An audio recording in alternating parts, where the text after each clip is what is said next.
ازيكم يا شباب، يا رب تكونوا بخير. في الفيديو ده هقول لك افضل 7 صفقات في الدوري المصري للموسم الجديد، وهركز على تفاصيل مهمة جدا. ولكن قبل ما نبدأ ما تنساش تعمل لايك ومتابعة وقول لي رأيك في التعليقات. سابع افضل صفقة في الميركاتو ده هو اللاعب الدولي عمرو وردة. عمرو انتقل الى فاركو في صفقة انتقال حر. رقم 6 محمد رضا بوبو لاعب بيراميدز قادم من فريق فيوتشر. رقم 5 امام عاشور لاعب النادي الاهلي قادم من ميتلاند الدنماركي. رقم 4 هو صلاح باشا لاعب فريق فاركو قادم من أودونيز الإيطالي. رقم 3 رضا سليم النجم المغربي لاعب النادي الأهلي قادم من فريق الجيش الملكي. رقم 2 هو فيستون قلالة مايلي لاعب نادي بيراميدز قادم من يانج أفريكانز. وأفضل صفقة أقوى صفقة في الدوري حتى الآن هو اللاعب الفرنسي أنتوني موديست لاعب النادي الأهلي قادم من فريق بروسيا دورتموند الألماني. دول أحسن 7 صفقات في الدوري في الميركاتو الصيفي من وجهة نظري الشخصية. لو أنت ليك رأي تاني أتمنى تكتب لي رأيك في التعليقات، وممكن أشارك تعليقاتكم إن شاء الله الفترة الجاية. ولكن أنا بقول لك يعني موديست ده لاعب كبير خبرة فرنسي انضم إلى النادي الأهلي بشكل رسمي قادم من بروسيا دورتموند، أكيد هو ده أقوى صفقة. بنتكلم عن فيستون مايلي لاعب سفاح مهاجم قوي جدا، حتى في فترة الإعداد مع نادي بيراميدز أدى بشكل كويس وانتقل إلى المنتخب بتاعه مؤثر جدا. رضا سليم النجم المغربي أفضل لاعب مغربي شاب الفترة السابقة الموسم الماضي. بنتكلم عن صلاح باشا النجم الواعد انتقل إلى فريق فاركو قادم من أودونيز الإيطالي لاعب إيطالي مصري، وأكيد صلاح هيكون مؤثر جدا مع نادي فاركو ويصنع الفارق كمان. إمام عاشور طبعا صفقة جماهيرية هزت مصر كلها. محمد رضا بوبو لاعب كبير على فكرة، بوبو يعني من أفضل لعيبة في خط الوسط، بيأدي رقم 10 بلاي ميكر أو رقم 8. عمرو وردة يا جماعة لاعب كبير دولي عنده تجارب وعنده خبرات في الدوري اليوناني والدوري القبرصي. هو انضم الى فريق الرجاء ولكن ما قدرش يتأقلم في المغرب، عشان كده انتقل الى نادي فاركو.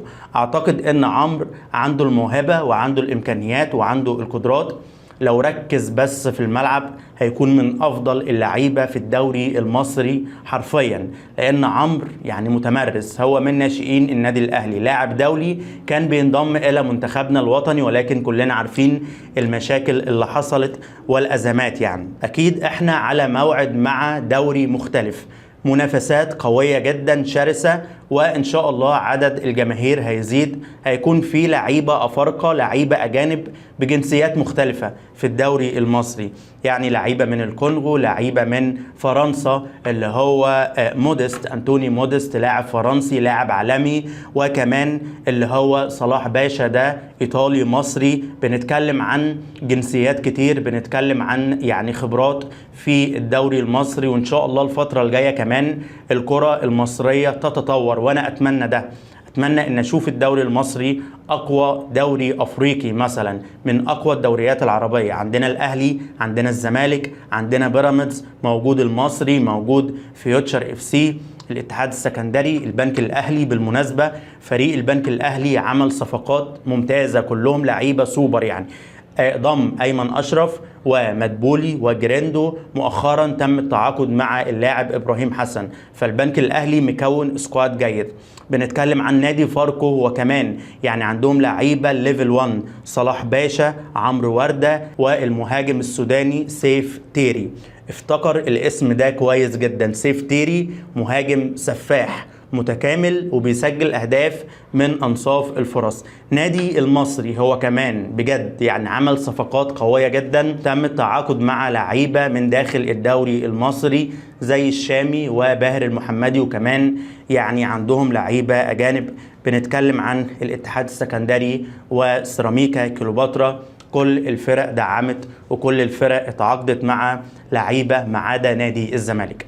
فعلا يعني انا كنت اتمنى ان الزمالك يدخل في المنافسه، لان الكوره في مصر يا جماعه اهلي وزمالك. اكيد انا راجل اهلاوي، واكيد يعني الهدف بتاعنا الحصول على كل البطولات، تحقيق كل الالقاب الممكنه المتاحه، دوري ابطال افريقيا، كأس العالم للأندية، بنتكلم عن الدوري الأفريقي، بطولة السوبر. أتمنى أن الأهلي يكسب كل البطولات، ولكن لما يكون المنافسة يعني بين الأهلي والزمالك وبيراميدز، الدوري يكون أفضل بالنسبة لك أنت، بالنسبة للمشاهدين والمتابعين. فيعني الزمالك بيمر طبعا بظروف صعبة، أعتقد أن الزمالك مش هيقدر يعمل حاجة في الموسم ده. نادي زد، اوعى تنسى زد، خلي بالك اتعاقدوا مع لعيبة كتير من داخل الدوري المصري ولاعيبة أجانب. يعني علي لطفي موجود عند زد، وشادي حسين وميسي، فهم بيكونوا كتيبة، بيكونوا يعني فريق جديد من أجل المنافسة في الدوري المصري وفقا للإمكانيات المادية. يعني زد مش بيتعاقد مع أسامي كبيرة، ولكن في برضه لعيبة خبرة تقدر تصنع الفارق. تعالوا بقى نقيم ميركاتو النادي الأهلي في الانتقالات الصيفية. أنا شايف إن الإدارة اتعاملت مع الملف ده بشكل كويس جدا. يعني في لعيبة رحلت، والأهلي اتعاقد مع صفقات سوبر، لعيبة عالمية كمان. يعني اللي رحلوا من المؤثرين برونو سافيو، حمدي فتحي، محمد شريف، شادي حسين، بالإضافة إلى أحمد قندوسي.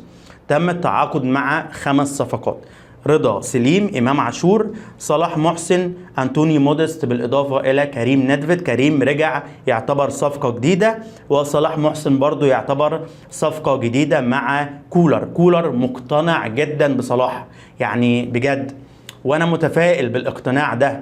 طالما المدرب شايف ان صلاح مهاجم كبير، خلاص هو هيطلع منه اداء كويس، لان صلاح ده موهوب، لاعب عنده امكانيات خرافيه، ولكن مشكلته بس في المينتاليتي والتفكير.